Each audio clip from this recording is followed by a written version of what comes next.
June 24th, 2018. Well, we just had a thunder shower come through, and we got about 1/3 of an inch of rain. And so I was going around looking at the soil, and I thought this is a great opportunity to talk about irrigation and rain and how much you actually need to have a real effect in the soil.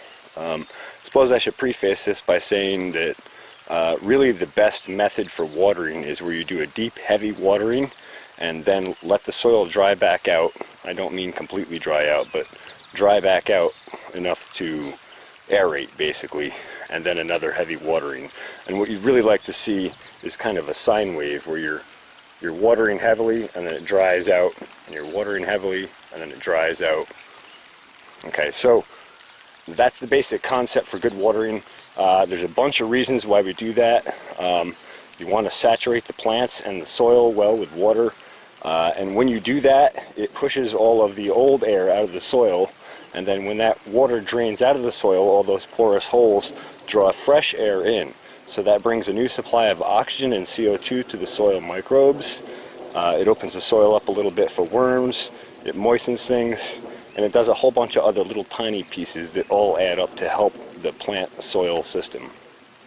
Now, always when you're working with plants, you always want to look at plants and soil as part of a system, and always look at the system as a whole, and not just be looking at just the plant or just the soil. They really do work together, and if you just try to isolate and look at one, you're not looking at the whole picture. Alright, so we said that.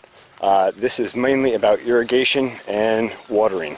So we're going to go in the middle of the row here and have a look at this soil, and you can see that it's pretty damp here, and I can dig right down in. I'm in a couple of inches and it's still damp. That's what we like. Now, this was irrigated for about 2 hours yesterday via the drip irrigation, and so most of this dampness is actually from the drip. Like I said, we did get 1/3 of an inch of rain today, but I want to show you how little impact that actually has. So let's take a look here under the potatoes. Yeah. So there you go. Now that's 1/3 of an inch of rain, and you can see that it basically only penetrated the soil about an inch. I find if we get anything less than an inch and the soil is fairly dry like this, it really doesn't get very far in, and so it really doesn't have as much impact as you might expect it does. So this is an example of how dry the soil really is underneath after even 1/3 of an inch of rain. It was a pretty heavy rain shower. If I were standing out here, I would have gotten completely soaked, but you can see that that soil isn't completely soaked. And let's just go take it another look at another spot. Actually, we'll even jump into the garlic here and have a look under the mulch, and you'll see that we haven't penetrated the mulch with the rain either, or at least I think that's what we'll see. Yeah, so you can see how the mulch is actually dry underneath. So even though we got 1/3 of an inch of rain, it didn't even get all the way down through the mulch layer.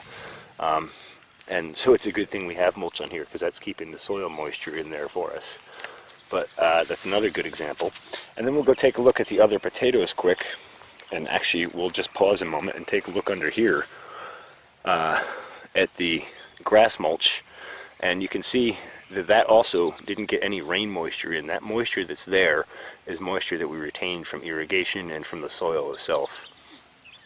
Alright, and we'll just go and have a look at the other potatoes quick. I'll show you just how dry things are underneath. I did also irrigate these heavily with drip, but that drip irrigation only penetrates about 6 inches to either side of the drip line.